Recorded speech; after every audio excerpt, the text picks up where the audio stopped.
And recording, and greetings, friends. Welcome back to another episode of Dreamscapes. We are fortunate to have a returned guest today. This is, I believe it was from episode 3 or 4? This is our friend Tavor from Tavor's Tavern in the Wild West. Welcome back. Hello. Yeah, good to have you back. And I've been wanting to do this for a while, bring folks back, but I wanted to get a nice little string of some new people to talk to, and then kind of circle back. And I think it's about time. It's been like a month, and I can't believe I've been doing this for like a month, almost every single day, talking to people. It's great. I'm really loving it. So as per my usual process, I'm just going to have Tavor go through the dream and I'll sit quietly and listen, and then we'll go back through it, and then we'll try and make some sense of it. So I'm ready when you are. Okay. I mean, this dream has occurred before, maybe 3, 4, possibly even 5 times. I can't exactly remember the number of times, but it's happened every once in a while over the past couple of years. And when did I last have it? That I can't remember exactly. And well, let me just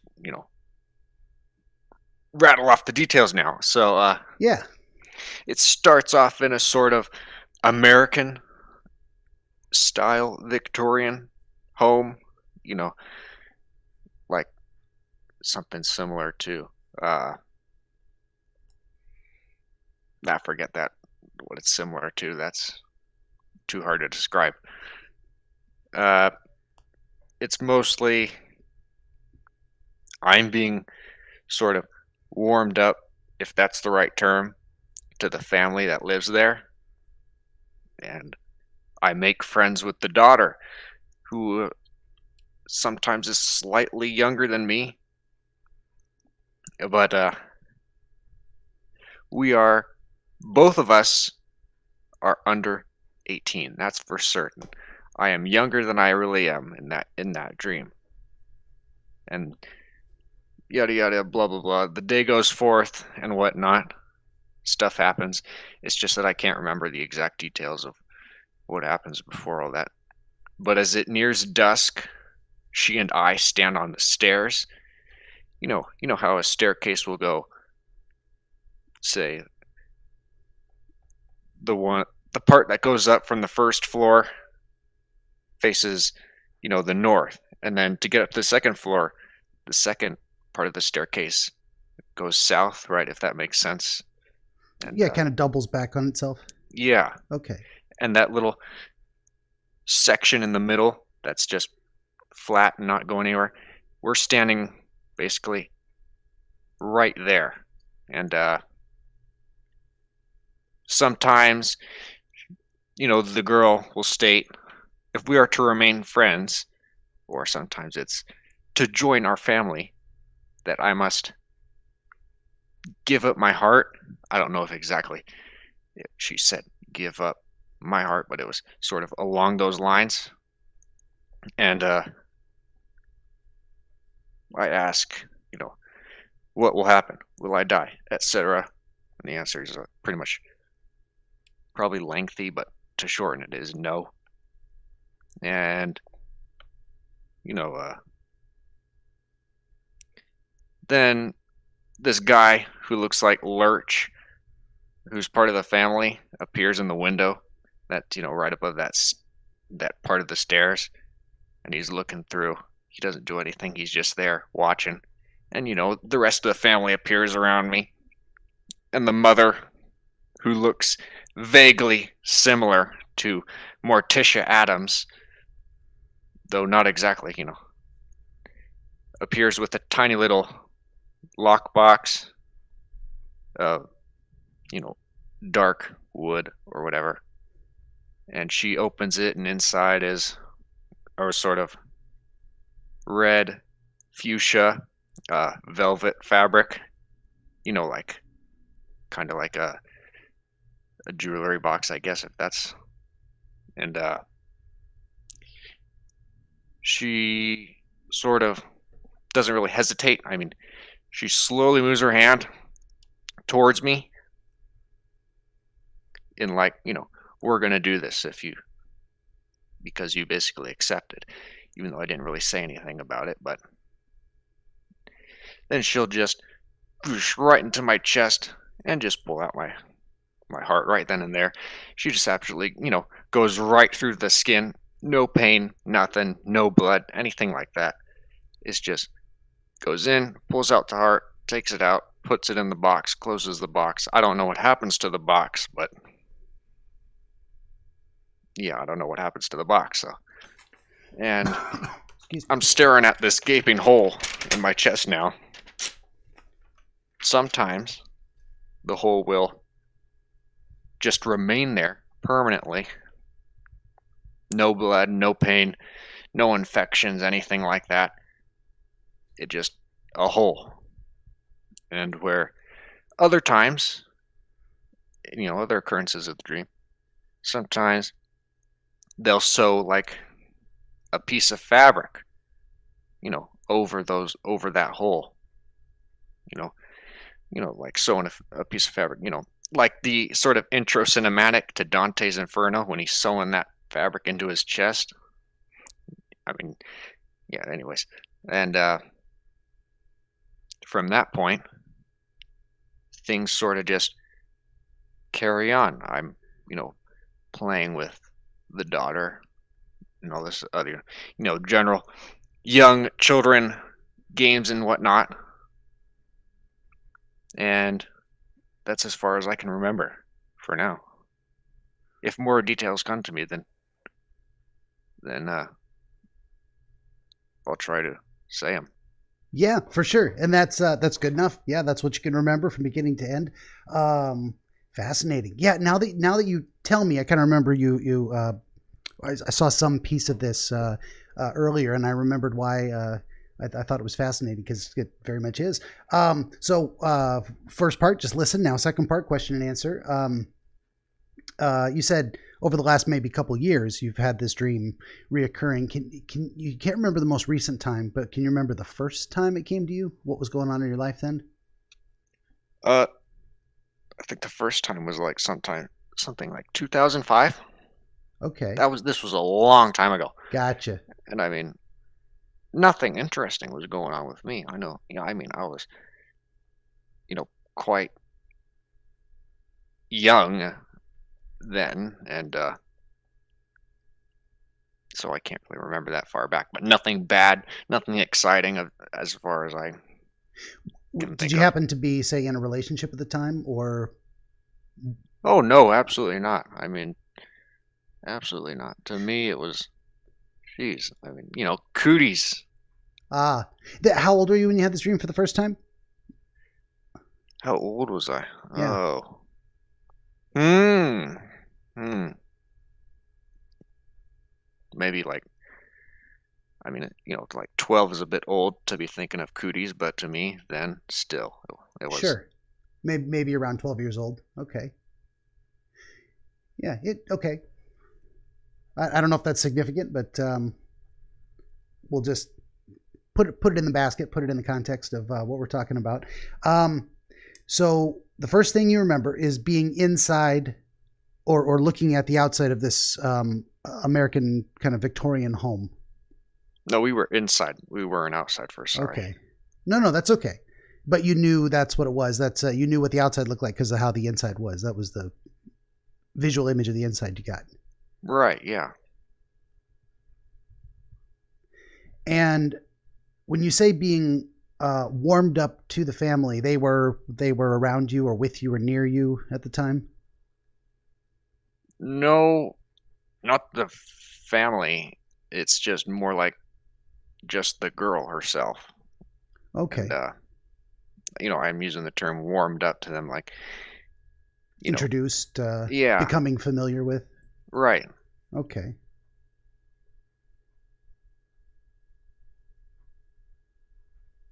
Well, since you mentioned like Lurch and Morticia Addams, when you kind of view in your mind's eye this interior of the house, did it have kind of a Addams Family vibe to it, or not really? Not really. Not really. Not at all. Okay. But the the rest of the family wasn't present, but you had the feeling that you were there to meet them, to get to know them. Right. And I mean, during that time where they all appear, the whole family was there. I just can't remember what any of them looked like aside from Lurch and the mother. Sure. Yeah, those are the strongest images, and maybe the only ones that that stuck with you, or the only ones you actually had. Um, and so it is interesting, though, that maybe the first time you had this dream, you were 12, but you were older in the dream, or now this is the most recent occurrence. You're looking back on it as being a young person in the dream. Yeah, pretty young in the dream. Well, when it happened, were you older than 12 in the dream? No, No. I was Okay. about the same age. So Okay. Gotcha. Um, and then that would reference to, okay, so if you were about that age in the dream too, then the girl's the same age, and um, that's why you'd refer to saying it was just playing games with her at the end of the dream.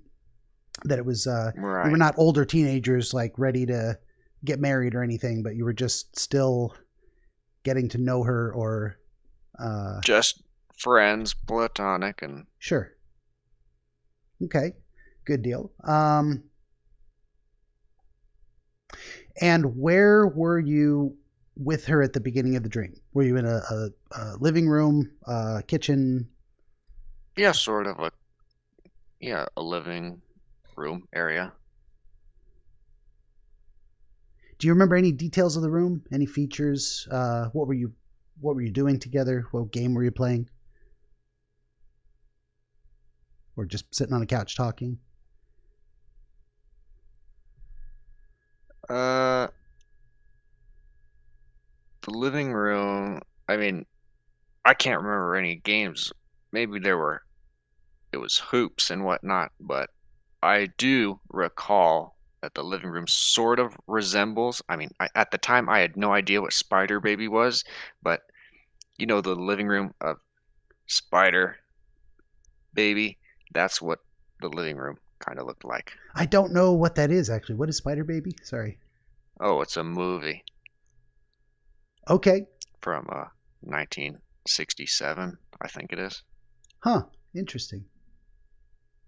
Okay. Yeah, I don't get the reference, but then maybe that doesn't matter. That's maybe someone else will, and I can always go look it up later. Maybe it'll give the audience something to go look up. What is that movie? What does he mean by that living room design? So did you have the sense of the living room being kind of appointed like it was from the 1960s? No, just, general Victorian, American Victorian style living room. Did you have a But sense that this was an existing Victorian home in the present, or that you were actually at some earlier Victorian time? yeah, in the present, Okay. or, originally at the first occurrence of the dream. Yeah, gotcha. Yeah, you weren't dreaming about living in the 1800s, so to speak, or whatever. Right. Keep moving, son. There you go. I don't know if you can see my cat. Uh, and so did you? Sorry. Excuse me. Did you have any idea of or any impression of what you were doing with the daughter in terms of, were you just sitting talking on the couch, sitting on the floor? Were you engaged Nope, in an just, activity? standing, sitting on the floor, playing games, talking, all that stuff. So there was an impression of socializing, some kind of um, common activity. Whatever you were doing it together. Right. Okay, gotcha. Um, and then you said, this is kind of where the details get spotty. You just know that that's what you were doing, and then kind of the next thing you remember, you're standing on the stairs. True. Okay. And I think the word for that turnaround flat part is the landing. I think they call it a landing. So you're standing on the landing. Okay, yeah. Yeah. I don't know. Someone can correct me if I'm wrong. I think that's the word. Um, do you remember any features? Like, if I could try to get a visual image of, you said there was a window, so it's like in front of the landing is kind of a big window that would look outside. It was maybe like, 10 10 feet above that landing, just a little circular one. Okay, gotcha. And any other features of the stairs that stand out to you? Carpet, hardwood, metal railing, wood? No, it was just all wood. Okay. No pictures or any other decorations around? Nope. No little table with a Not that potted I plant? recall. Okay, fair enough. To give me an idea of kind of physically how you guys were situated, how were you standing next to each other in this landing kind of rectangle area or square area? So she was directly on the landing, and I was about one step below it. The step directly before it, if that makes sense. Okay. And do you remember anything about how the two of you were dressed? Just curiosity. Oh, dressed. Oh. Me? I can't remember at all. Sure. Her, it was sort of like, a child's, things, a dress you would put your daughter in on Easter, that kind of, Okay. a single dark purple or black or blue, I can't remember, a dark, cool color. But it had more of a dressing up for a special occasion type of feel? Not Like exactly Easter, special occasion. It's sort of, like maybe sort of, yeah, Easter kind of outfit, boarding school kind of outfit. That not exactly formal. Something someone would wear to church, just dressing nice, like Sunday dress. Yeah.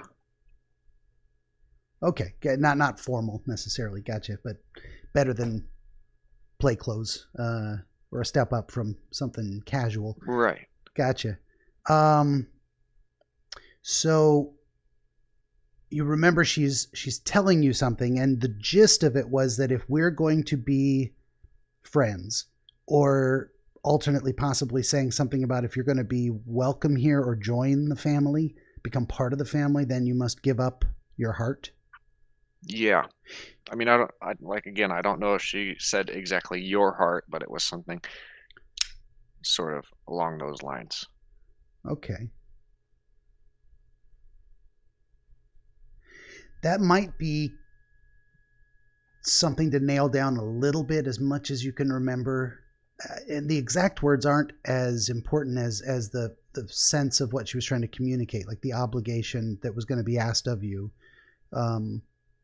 How would you characterize that? Or do you know what I'm asking? Do I know what I'm asking? Oh.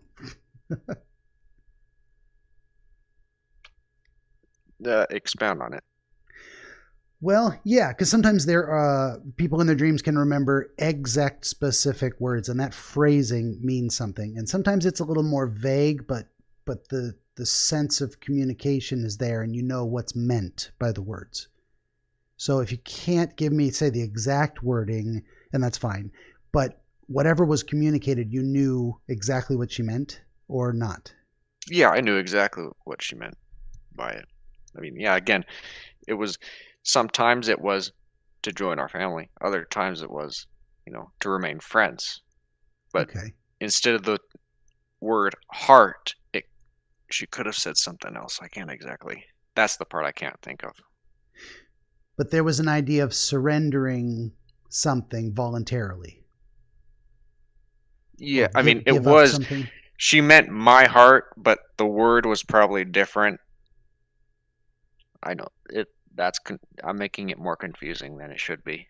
Maybe not. Can you think of the word, or is that why it's confusing? You can't remember the specific word. Yeah, I can't remember the specific word. That's okay. No, I don't think you're making it confusing. I think it is. It just is confusing because either your memory of it isn't very clear, or the actual experience in the dream didn't use that word, and that seems to be what you're saying. And yeah, they didn't use that. Clear.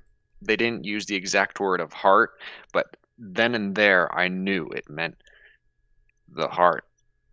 And you had a sense at that moment that it was going to be, it wasn't metaphorical. They were going to take it out of your chest, literally. Yeah. Okay.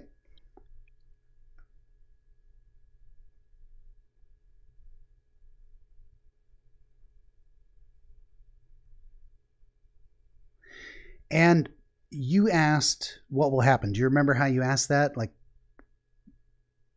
something like, "If am I going to die? Is this going to kill me?" Or do you remember? Yeah, basically what you said there. If I'm gonna die, Can you recall those were your exact words or? sometimes it was, if I'm gonna die, is it gonna hurt? Is it gonna anything like along those lines? It was different for two other occurrences of the dream, so Yeah, and that might be relevant. That's something I do want to come back to so maybe help me remember to ask you about that, because the changing nature of what seems to be asked from you, or what you're expected to do, or what you're expected to endure, what you're expected to accept. I don't know. That might be relevant. I don't know. That's fascinating. And then do you remember her response? I mean, you said in a nutshell it was no. It was a negative response, like the what you're worried about, the bad thing you're worried about happening is not going to happen. But do you remember how it was phrased, or? yeah, I mean it has sort of this attitude of, oh, everything's gonna be just fine. Everything will just be a-okay with you. Don't worry about it. Did you get the sense that she was attempting to be genuinely reassuring or dismissive of your concerns, like brush it off? A bit of both, I would say. Okay.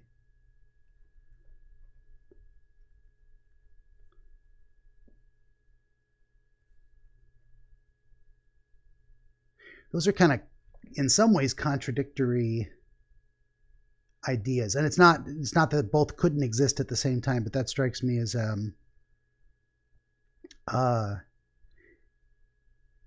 what am I trying to say? The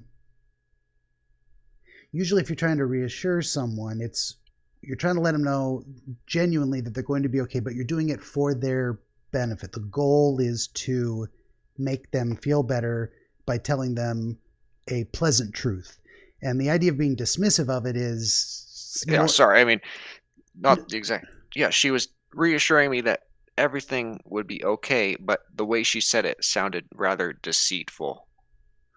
Okay. So it did, her words, her offer of reassurance didn't seem to line up with her mannerism. Like you didn't trust that she was actually telling you the truth. Right. That if that makes more sense then. It does. It does. Yeah. Okay.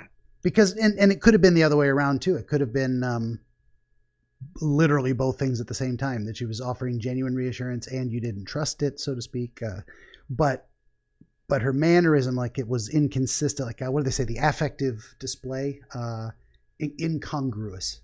Um, yeah. There's one thing to say the words, it's a oh, you'll be fine. Don't worry about it. Now, that's creepy. Right, exactly on that. Yeah, yeah, yeah. That was. But you felt it was deceptive, that the reassurance was not genuine. Yeah. Okay, gotcha. That's good to know. I think that's probably an important point there too. Um, and you never gave her a response after that reassurance. Yeah, as far as I can remember, I did not. Yeah. Okay. And then that's actually after she offered those words. That's when you saw way up in that window, 10 feet up, was that lurch guy looking down? No, Lurch appeared first, and then she Oh, did. Lurch appeared first and then she appeared on the stairs? Yeah.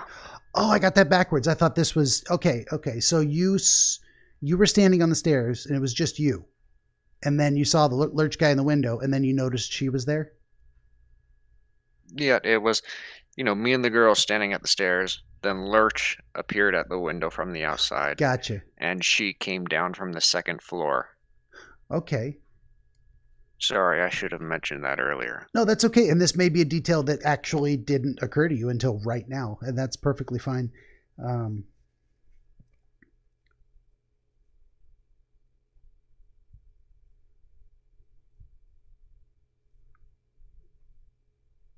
did you get a sense of what that lurch fellow was doing?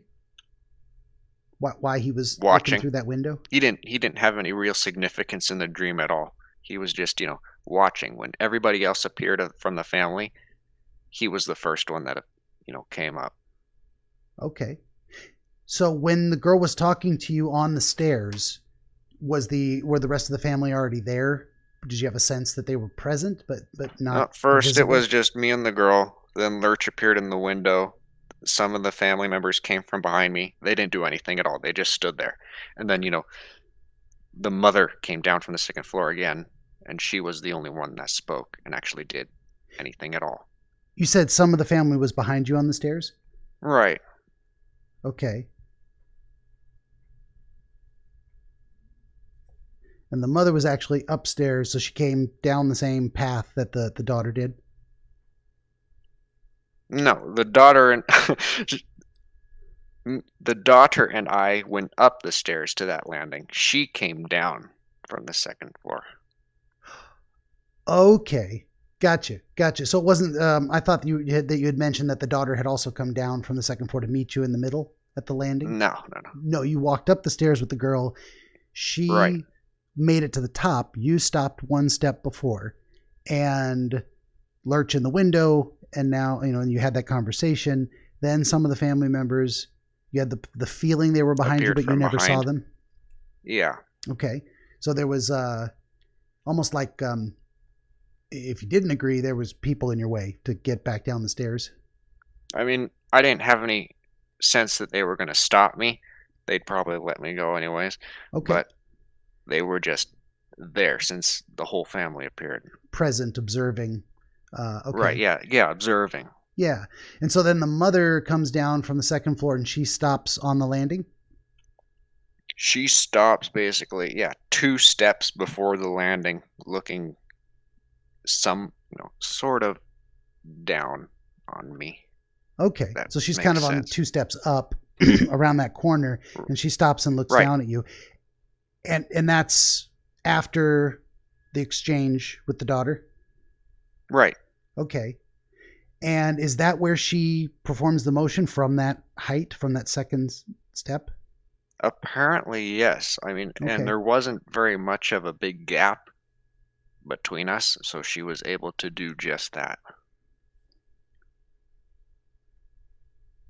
There wasn't any walls, any thick, large railings, or Yeah. anything like that.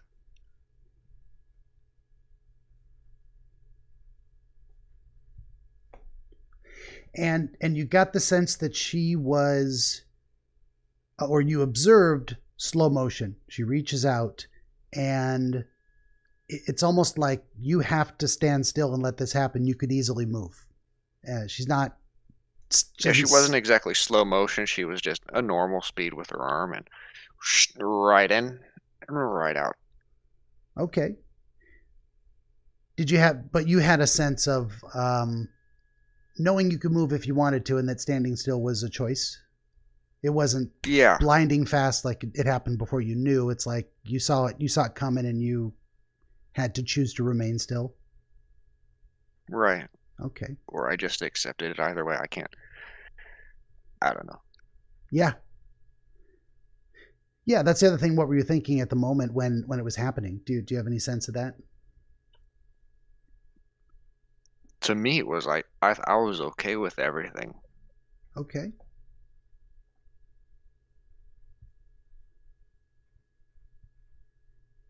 And so she reaches in and there's no, sense of pain or tearing your flesh apart. Just here it is. Boom. And she's got it in her hand. Right. And you said She there was takes, no blood. Yeah, no blood. She takes out the flesh that's in front of the heart and the heart itself. Sorry. I should have Okay. said that. So she almost does kind of a just like grabs just everything and pulls it all out. Like the chest, the ribs, Right. the heart, everything, the whole Not surface the of your ribs, chest. just the flesh and the heart. Okay. And when the hole was left there, could you see the ribs? Did you have that sensation? I could not see the ribs. It was just a hole. Okay. I don't know. I probably didn't have any ribs in that dream. Sure. And they may have just been, you're like, you don't need to worry about that. It's not significant.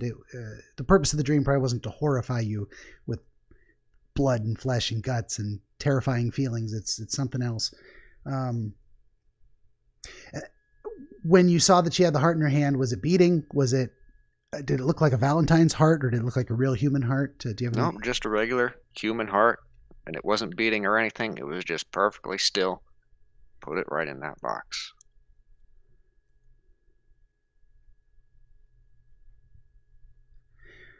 And do you remember kind of how she did it? Like, did she plop it down in there? Did she set it gently like Yep, something valuable? gently in the box, laid it down like it's a sleeping kitten or whatnot in its bed, and slowly closed that lid of that fuchsia velvet stuff or whatever it is. Okay. And then, did she, and then that's when you had the image of looking at your own body and seeing that there was a hole? Yeah, I looked after she closed the box. And what you saw was, you remember like looking down from that perspective, or can you almost third person see yourself in the scenario? No, And I just looked down and it was just a perfect circular hole. There was no flesh texture. It was just a hole with surrounded by perfectly dark red flesh, or no fleshy, bright red orangey texture, if that makes gotcha. any sense. Sure. What was I gonna say? No, I had an idea. Could you see? Was it a dark area in between, like deep in shadow, or just a black empty hole, or was it like an actual divot had been carved out, and there was like a semicircular, almost bowl of meat, if that makes sense? It was like a cheese wheel, Like a cheese wheel. cheese wheel type of hole. Okay. I'm not sure I know what that means. Cheese wheel type of hole. It was a hole the shape of a what would be a cheese wheel, kind of a thick disc shape. Yes, sir. A cylinder, if that makes more sense. Yeah, like kind of a squat cylinder. Yeah. Okay, gotcha. Interesting. Okay.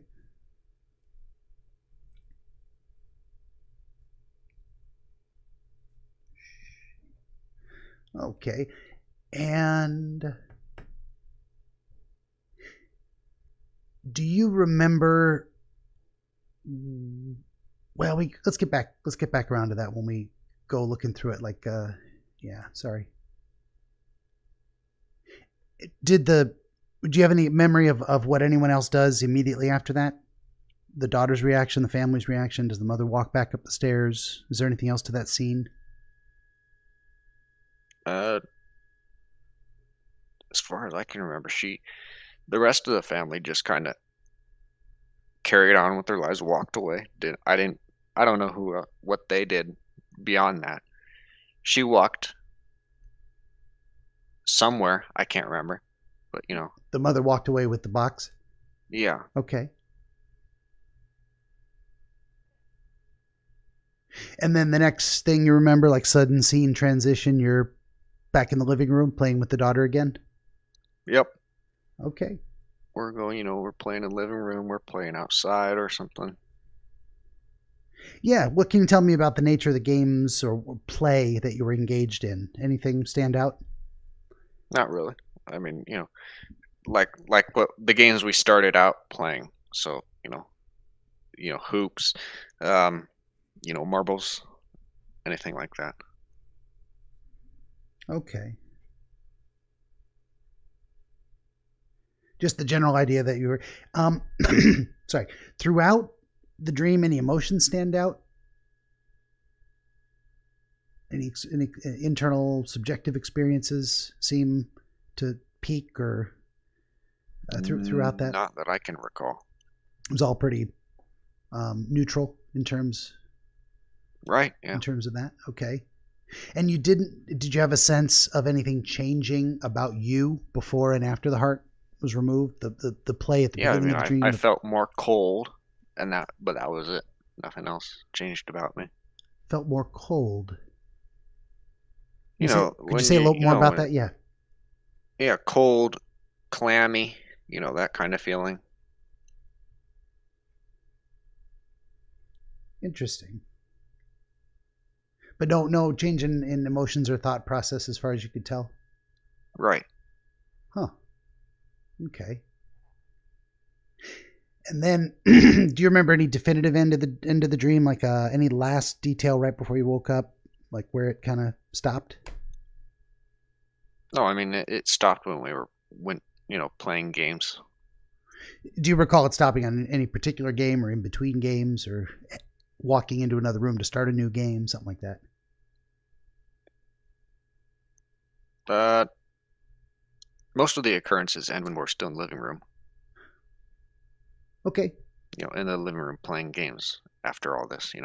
Yeah, it's kind of back where you started after going through this interesting, bizarre experience in the middle. Right. Yeah. Okay. All right. We've gone through a second time. Try and tear my paper. Oh, nice and flat. There we go. I don't know why that makes me so happy. Okay, so now that we've gone through it once in brief and once again in detail, I like to ask folks during that process, did anything come to mind? Did anything feel significant to you? Did you make any connections of your own before I start making suggestions? I don't know. I mean, to me, what I always seem, after all these occurrences of it, it's like, to me, the extra family members in Lurch have absolutely no significance to me at all, or at least I think they don't. But Sure. I'd still like to make sense of this since it has occurred before, like multiple times. Yeah. It the typical thing with excuse me. A little phlegmy. Hello, son. I got papers now. He's gonna come lay on him. Of course he is. Hi. You gonna say hi to the camera? You gonna be cute? There he is. Okay, do something, son. Go lay down. There we go. So my theory, I guess, of reoccurring dreams is that there's something these images, elements represent, some repeating type of experience you're having or problem you're confronting, and it's likely tied to the first occurrence of the dream. Whatever you were experiencing then is something that you keep experiencing throughout the years, and every now and again it comes back to your mind to say, this is still something you haven't quite figured out. That's the best I can do in terms of why do dreams reoccur? Why do the same images come back? Those specific images seem to mean something to people in relation to that core issue, to that thought process you're trying to work your way through. But then the small changes I think are also perhaps very relevant. So it would be interesting to try and relate it to something that happened in that time in your life. And it doesn't have to be like a major drama or trauma. It could be as simple as, you're turning 12 years old. You're thinking about, someday I'm going to have to decide whether I want to have a family and make a relationship with someone. To me, that wasn't any concern then. Well, not a concern, but something that may have come into your awareness. And I'm not saying that's the only thing, but that's something that seems relevant to the dream. Not that it is the okay, answer. Yeah, you know what I'm saying? That would be one idea that would maybe represent itself in that form. Can you think of anything else you might have been going through at the time? Even if it's just mundane, even if it's just, everyday stuff of life. Life's confusing enough as it is, just getting through the daily shit. Yeah, I mean, that far back, I can't really remember. Yeah. And you said you can't remember the most recent occurrence, but was it a week ago, a month ago? What do you think? Couple of months, yeah. Couple months back. It's just that, after reading somebody's other dream that they posted, it reminded me, oh yeah, I remember this occurring before, so let's make sense of it. Do you think the remembrance brought it back, or did you actually have the dream recently? Yeah, I mean, just a couple months ago, but I forgot about it. I guess what I meant to say was, did you have that dream again before seeing someone else's description that reminded you of it, or did you have that dream after you were reminded, oh yeah, this is a dream I used to have? Yeah, before. Gotcha. Okay, just trying to get that straight, because sometimes you get reminded of things and then it brings it back to your memory, and now you're remembering the last time you remembered rather than having the issue come back. But so since a couple of months ago is more recent, can you think of anything you were going through at the time? Anything on your mind? Any experiences, anticipations? A couple months ago, Yeah. I mean, aside from hating work as usual, Yeah. nothing else. Okay. I mean, it could be related to work. For some reason, to me, this dream is it it has a big flashing neon sign over it that says relationships. I don't know why that theme just jumps out at me. Does that make sense to you? Are you feeling that at all in relation to this? I don't like to be reminded of how lonely I am. Yeah, I would say that's possibly a very significant connection with this dream, that it might come back anytime you're feeling most lonely, or the idea of loneliness is on your mind, or you're feeling a lack of connection. Does that make sense? Sorta, yeah. Then that would be up to you to tell me if that, and like I said, it's when those issues are most intensely felt in your waking life experience that these dreams will say, yeah, you've had this experience before, you're still trying to figure out what to do with it. Here's a reminder, here's a pattern you formed in your mind of conceptualizing this problem. I mean, if that makes sense to you, we'll go with it. But if you got alternative ideas, I'm open. Yeah, I mean that's fine. Okay, fair enough. Yeah, I don't like to put my ideas in people's head, but sometimes, hopefully, if I make a suggestion or say, here's something I think, then people hear it and they say, yeah, that kind of makes sense. So we'll go with it. Yeah. Yeah, I mean, personally, as much as I dislike, losing my heart, um, I still sometimes when I think back on it, it's like, hey, I'd like to experience that dream again because it was interesting regardless. Yeah.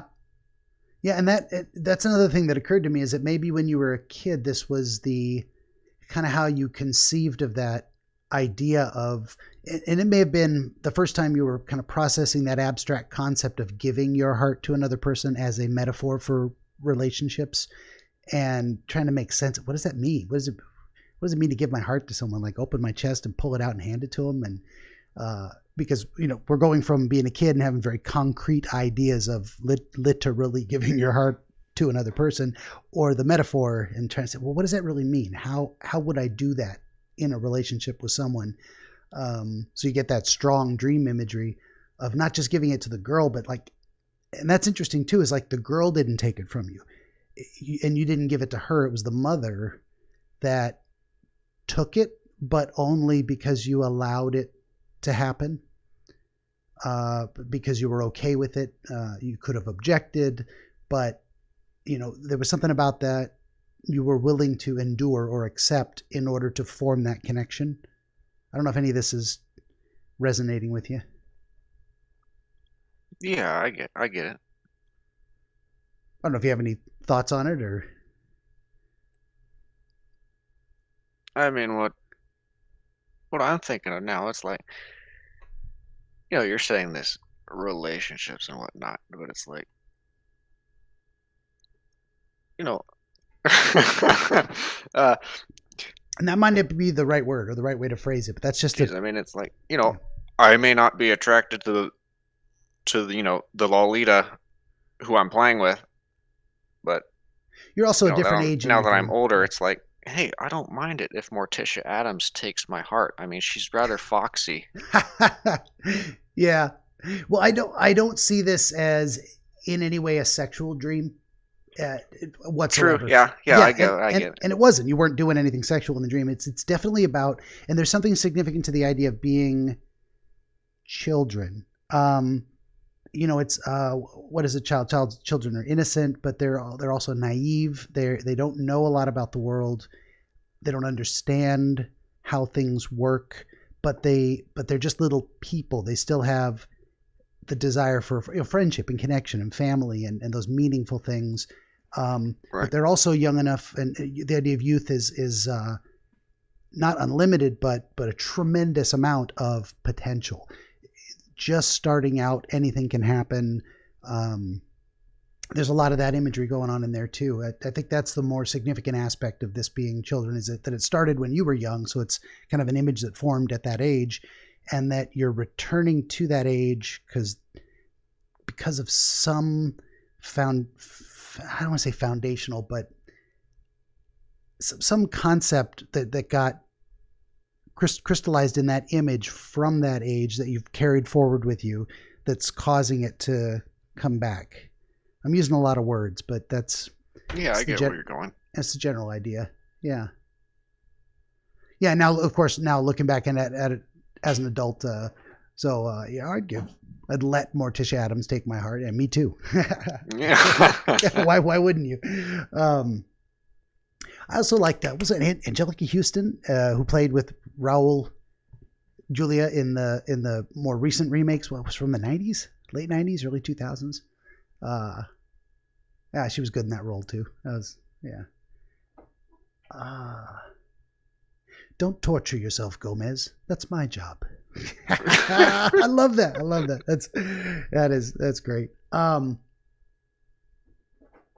and I think there's something to the idea of the family being present. I mean, the Addams Family references, like, I spoke to someone else who had in one of my recent episodes, I don't know if you saw it, where he's got kind of an oddities, quote unquote, alternative interest in this, in the time period and the trappings and the dress. Maybe we never got into steampunk, but he probably would have been into that too. And it isn't significant beyond that's the framework it was put in, because those were ideas that represented something you were interested in at the time. So it may not be relevant specifically that it's Addams Family, other than you have a fascination with Addams Family, and so those images popped up in the dream. Unless you feel like that type of family means something, or those characters mean something. Did you have a sense that they were there for a reason? Really. I mean, I just used the Addams Family, to paint a picture, since they looked vaguely, similar to for them. Sure. Yeah, and it may not be that significant, and it may just be that that's the imagery that your mind chose because that's what you were into at the time, or what you thought was interesting or visually appealing. I'm watching my cat climb my stretching ladder. You got to get down, son. Oh my God. Next, he's going to jump on my computer, and I hope he doesn't turn it off on accident. You're a pain in the ass, Prince. I love you. Little shit.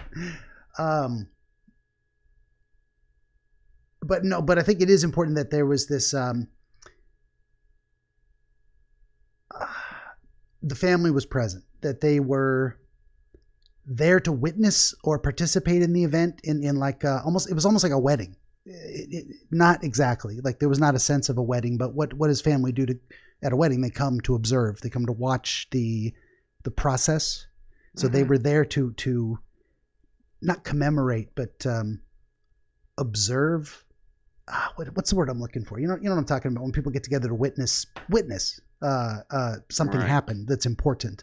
That's the sense I get of the reason the family was there, and you too, that they weren't blocking your escape. It's not like they were there to keep you from running away. They were there to be a part of the exchange, if that makes sense. Yeah, I get it. Thinking back on it now, did you have a sense of whether they approved, disapproved, that they had any invested interest in the outcome? I don't know. I mean, they were just there. They were just existing. They didn't have any emotions that I observed, and they were just observing. Okay. Yeah, they're just there to witness. Yep. And existing. Yeah. And that's interesting. Well, I keep saying interesting, but maybe significant or relevant that you put them there in your mind, that this exchange, you felt this exchange was worthy of having witnesses, or that it was proper to have the rest of the family present for what was happening at that moment, that there's something significant there. Thinking back on it now, or putting yourself back in that moment, did you have a sense of the purpose for taking the heart, for the purpose for putting it in the box, what she was going to do with it, where it was going to go, whether she was going to give it back eventually, or once you gave it away, it was gone forever? Yeah, I have no idea what she did with it after. It was just in the box, and that was it. And you knew that woman was the mother of the girl. Right. Definitely. Okay. I think there's something there too. That idea that you had to give or allow your heart to be taken by the mother in order to form a connection with the girl, and broadly speaking, with the family itself. To become a part of the family, to join the family, to be accepted by the family. Is that making sense? Yeah. I think there's something there.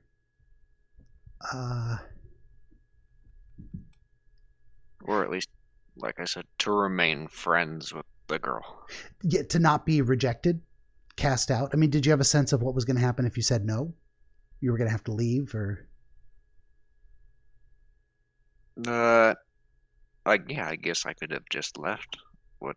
No, nobody was stopping me from leaving that occurrence then, so.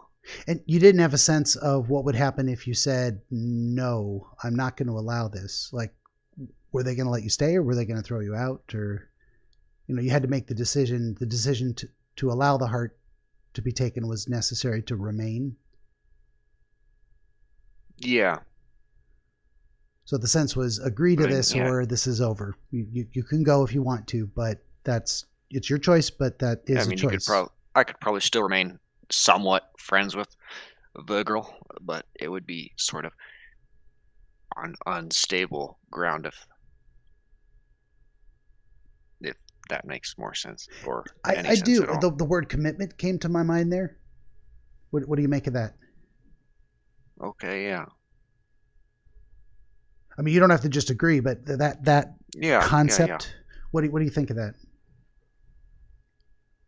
Yeah, I mean that sounds pretty okay. Yeah, there seems something very. I mean, a commitment is like final. I am or I am not doing this, and it's a decision that only you can make to commit or not to commit to something. And people talk about commitment in relationships, but you also commit to work on time. You commit to paying for what you have received. Like a sense of obligation or duty, and you fulfill it or you don't. And that seems. I mean, the idea of the finality, the seriousness of allowing your heart to be removed, put in a box, taken away, seems to me strongly suggesting of commitment. You don't have to do it, but this means something. This is significant. If you do this, it's like there's no going back. Yeah, I get it. What do you think about that in terms of the context of the dream and what's happening?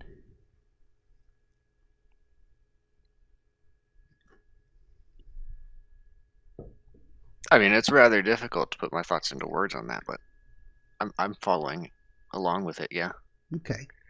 In terms of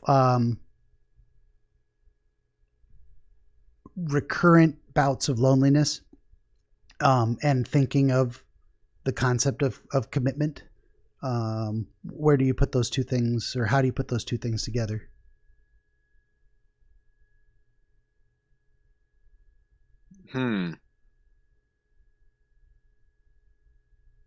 How do I? I don't know if I even do. Maybe not. It seems related to me.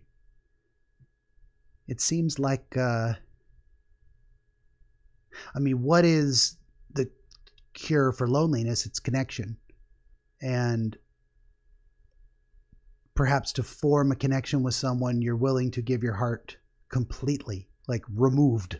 It's yours, gone, done. Take it. Yeah. And I get what you're trying to say here, but it's like, I don't know. I don't exactly put my extreme sadness of my loneliness that happens sometimes towards affecting everything. That's if that makes sense.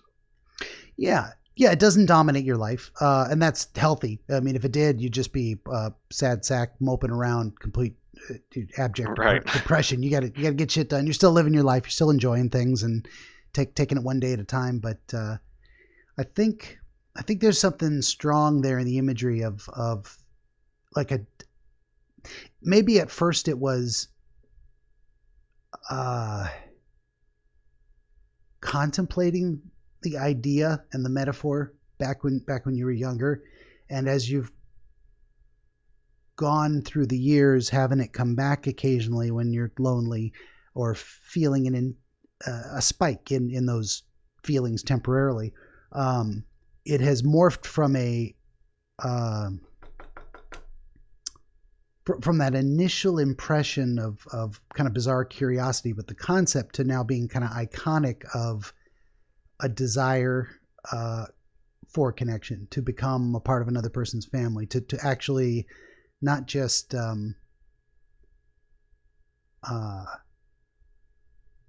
tolerate your heart being taken, but to like actively seeking to give it away if possible. Kind of a wish. So the dream becomes iconic of a wish fulfillment of like, I wish this would go ahead and just happen already. Let's do it. Yeah, I mean, I get it. I'm following all along with that, but I'd rather not admit personally that Yeah. I'm sort of desperate Mr. Thirsty over here. No, yeah, and I don't want to give that impression. You're not going around, hassling, disinterested. You're not a stalker, but and you're not just begging for anyone to give you attention. That's not the thing. But, Right. no, for sure. But this is a recurrent desire with anyone who is alone, someone to talk to, someone to hang out with, someone who cares, someone you actually, that desire for a connection is strong, and that's actually what some would say. What am I trying to say? In some ways, you can look at it as the the purpose for being alive is to join with another, to reproduce, and that all of it's a powerful drive. This the life cycle of a mayfly, basically. Yeah. There's that thing where it's like, what am I trying to say? The reason these emotions exist is to drive us towards mating to carry on the species. So that's what I was trying to say is that's like the evolutionary psychology explanation for why do we have emotions? Why do we have this intense desire to be in relationship with other people? It's because it serves a useful purpose to keep us alive, keep the species going. So yeah, it's in terms of that being a completely normal thing that is universal to damn near everyone, unless you're abnormal by other means, where you're like, yeah, I don't really like people, and I don't really want to be around people, and I don't feel lonely. Just hermits. And even me, I tend to be like that. If I don't see anyone for months at a time, that's fine. But I like it that my wife's around once in a while and we can say hello, even if it's just for 5 minutes. She cares.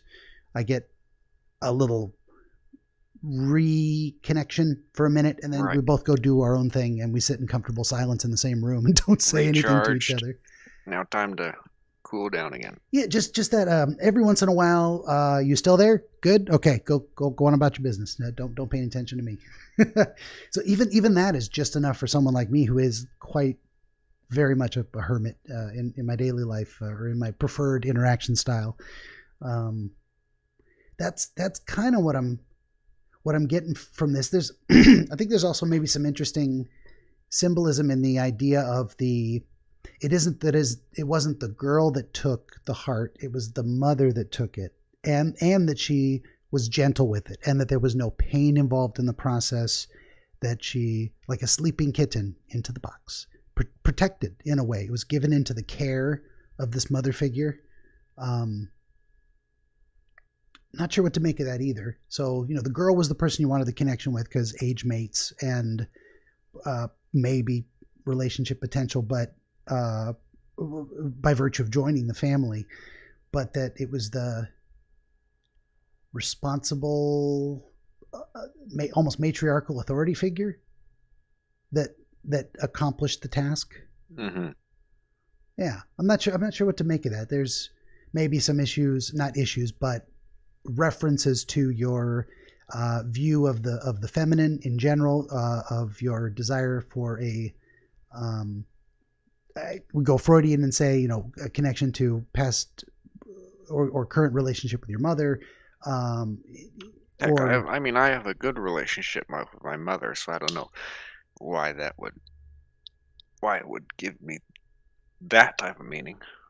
Well, and a lot of people get Freud wrong in that respect, and it's not that it's your mother's fault that you have trauma. It can be, but it's also the other way around. It's your mother having cared for you well, and given you this role model of the ideal feminine, that you would say feel comfortable with trusting your heart to someone who embodied that essence. Is that making sense? Yeah, I get it. Yeah. And it's so it isn't always negative. It's like she didn't maliciously take your heart. She didn't treat it badly. It wasn't to deprive you of anything. It was to form a connection from that commitment standpoint. Yeah. I think it all kind of seems to be coming together in that regard. Is this making sense, or does it feel like we're way off? That's making sense. Okay, good deal. Yeah, that kind of seems where this is going. Is in terms of specific dream symbols or imagery, or trying to process little tidbits. It was a relatively short dream, but it was more the fact that it came back around. Oh, we were going to talk about how it changed over time.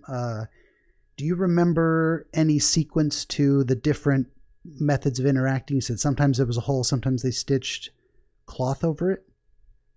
Right, yeah. Do you remember how that changed, what the sequence was over recurrences? First it was just the hole, then about 2 times it was like maybe the fabric, and then it was the hole again. Interesting.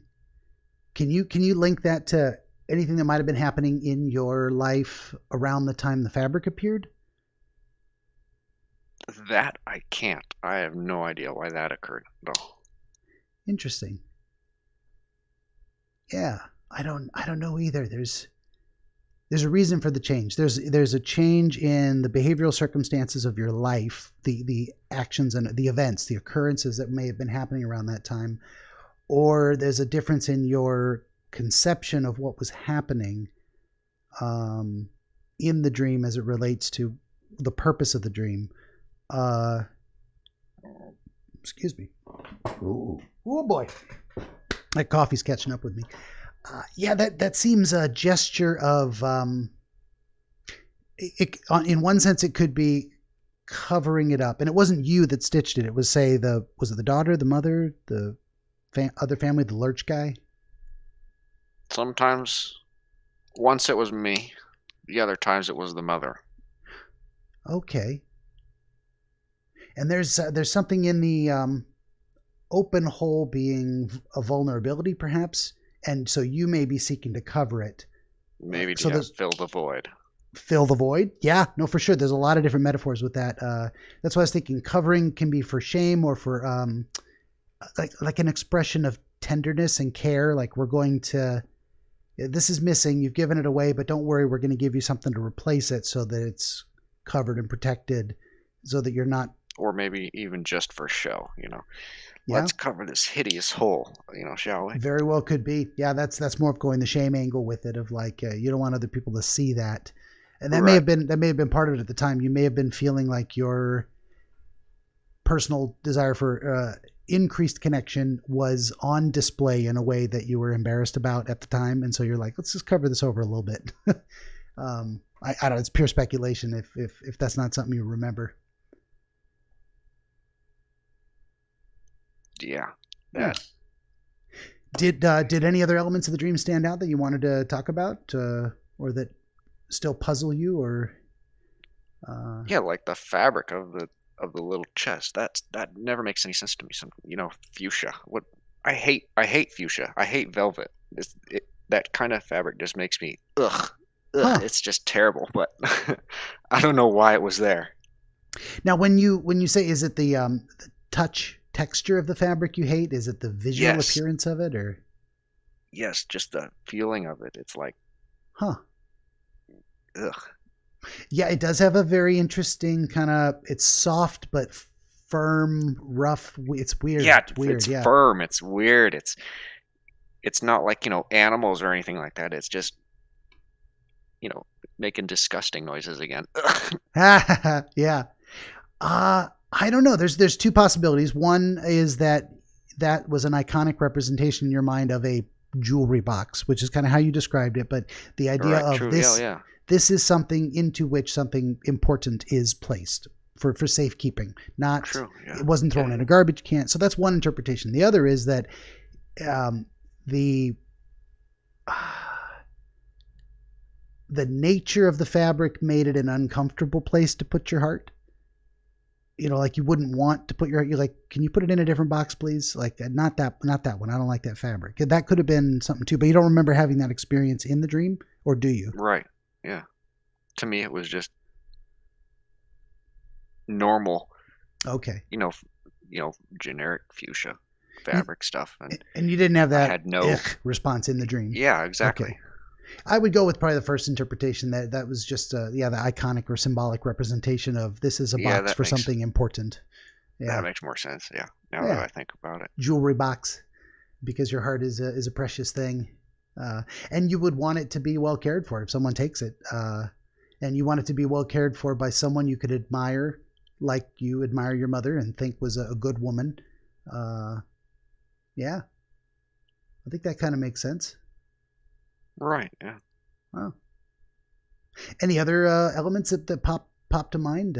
Strange tickles, feelings about areas of the dream that just are not connecting. Not that I can think of. Okay. Well, yeah. I mean, if you feel like we've been pretty thorough and you're satisfied with the process, I don't Yeah, have I to mean, I'm keep you rather here happy forever. making some sense of it, and as you know, again, as weird as the dream is, I would still like to have it again because they're interesting regardless. For sure. And maybe that there's probably an element of wish fulfillment in there too, of like it's not just reminding you that you have an unresolved ongoing issue that you want to do something about, but that hopeful it can be. Here's a feeling of what it would be like, so that you can maintain that hope in your waking life, but also just a pleasant experience of here's something enjoyable. Here's you can feel like this is happening, for even if it's just in a dream for a minute. Yeah, I know what's going to happen. It's happened before. I know what Yeah. to expect. And I would be fascinated to have you keep in touch, and now that we've talked about it a little bit, to see if the nature of the dream changes, any of the elements change, if it does or does not come back. I mean, Yeah, of I course. hate to break it to you, there's a good chance if we interpreted it rather thoroughly and correctly, it may never come back. I can't promise either way, but sometimes. Oh no. Yeah, sorry about that. I mean, I don't know. Hopefully it does, because you want it to, and there's a good chance it will. But that's very often these dreams come back because you're trying to figure something out, and once you figure it out, there's no purpose for it anymore. But then again, sometimes it's about real life situations, and as long as those situations remain unresolved, the dream comes back to as just an expression of a desire. You're still working on this problem. So. Right. Okay. Yeah, that's about it. We'll see. I can't make any promises, and I'm not giving any advice. That's something I try not to do, but just sharing ideas. Yeah. Yeah. Well, how was it coming back for a second run through? Is it every bit as fun as the first time, or I don't know how you feel about it? Well, I mean, I got, I know what to do. I know what to expect. So it was easier to lay everything out. Yeah, and everybody comes in thinking they don't quite have it straight, and they're scared they're gonna Yeah, yeah. not I mean, you give the see in right the chat, impression. people think they're going to be, it's going to be uptight, details, you're being interviewed in the police station or whatnot. No, but it's always chill here. Yeah, I appreciate that. It's yeah, for me, it's the conversation, it's the connection, and it's yeah, two things I try to do: just be genuine with people and communicate unconditional positive regard. Whatever happens here, I want it to be beneficial. I want it to be useful. I want it to be something good. I want you to come away from it feeling like you didn't waste your time, and maybe you got something important out of it that you can carry forward and help clarify things, make some decisions, whatever you got to do. That's always my purpose. On top of the whole sharing it with other people for educational purposes, Yeah. That's about it. Well, yeah, if you feel good about it, maybe we'll wrap it up and we'll talk for a few minutes after. Okay.